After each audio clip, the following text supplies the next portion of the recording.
ನಮಸ್ಕಾರ ವೀಕ್ಷಕರೇ, cine journey YouTube ಚಾನಲ್ಗೆ ನಿಮಗೆ ಸ್ವಾಗತ. ಇವತ್ತಿನ ವಿಷಯ ಏನಂದರೆ, ರಾಜಾ ಸಾಬ್ ಸಿನಿಮಾ ಟ್ರೈಲರ್ ಮಾತ್ರ ಹಾರರ್ ಮತ್ತು ಬ್ಯಾಕ್ಗ್ರೌಂಡ್ ಸ್ಕೋರ್ ಎರಡು ಸೂಪರ್ ಆಗಿದೆ. VFX ಎಲ್ಲ ಸೂಪರ್ ಆಗಿದೆ.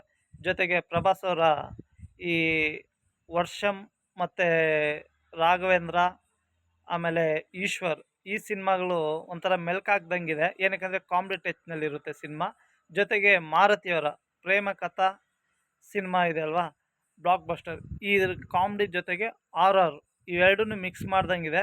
ಆದರೆ ಸಿನಿಮಾ ಟ್ರೈಲರ್ ನೋಡಿದ ತಕ್ಷಣ ಸೂಪರಾಗಿ ಅನ್ನಿಸ್ತು. ಜೊತೆಗೆ ಬ್ಯಾಕ್ಗ್ರೌಂಡ್ ಸ್ಕೋರು ಚೆನ್ನಾಗಿದೆ. ಆಮೇಲೆ ಈ ಮಾರುತಿಯವರು ಪ್ರಭಾಸ್ ಮತ್ತು ಪೀಪಲ್ ಮೀಡಿಯಾ ಫ್ಯಾಕ್ಟ್ರಿ ಅವ್ರದ್ದು ಈ ಕಾಂಬಿನೇಷನ್ ಸಕ್ಸಸ್ ಆಗುತ್ತೆ ಅಂತ ಹೇಳ್ಬಿಟ್ಟು ಅಂದ್ಕೊಂಡಿದ್ದೀವಿ. ಅದ್ರ ಜೊತೆಗೆ ಇದೇ ನೆಕ್ಸ್ಟ್ ಜನವರಿಗೆ 9ನೇ ತಾರೀಕು ಈ ಸಿನಿಮಾ ಬರ್ತಾಯಿದೆ. ಇದೇ ಟೈಮ್ನಲ್ಲಿ ಅನಿಲ್ ರಾವಿಪುಡಿ ಅವರ ನಿರ್ದೇಶನದಲ್ಲಿ ಮೆಗಾಸ್ಟಾರ್ ಚಿರಂಜೀವಿ ಅವ್ರದ್ದೊಂದು ಸಿನಿಮಾ ಬರ್ತಾಯಿದೆ. ಕನ್ನಡದಲ್ಲಿ 2 ಸಿನಿಮಾ ಬರ್ತಾಯಿದೆ. ಅದಾದಮೇಲೆ ತಮಿಳ್ನಲ್ಲಿ ವಿಜಯ್ ಅವ್ರದ್ದು ಒಂದು ಸಿನಿಮಾ ಬರ್ತಾಯಿದೆ. ಮಲಯಾಳಂನಲ್ಲಿ ಒಂದು ಸಿನಿಮಾ ಬರ್ತಾಯಿದೆ. ಇಷ್ಟು ಸಿನಿಮಾಗಳ ಜೊತೆಗೆ ಈ ಸಿನಿಮಾ ಎಷ್ಟು ಯಶಸ್ಸು ಕಾಣುತ್ತೆ ಅಂತ ಮುಂದಿನ ದಿನಗಳಲ್ಲಿ ನೋಡೋಣ. ಆದರೆ ಪ್ರಭಾಸ್ ಅವರ ಟ್ರೈಲರ್ ಮಾತ್ರ ಅದ್ಭುತವಾಗಿದೆ.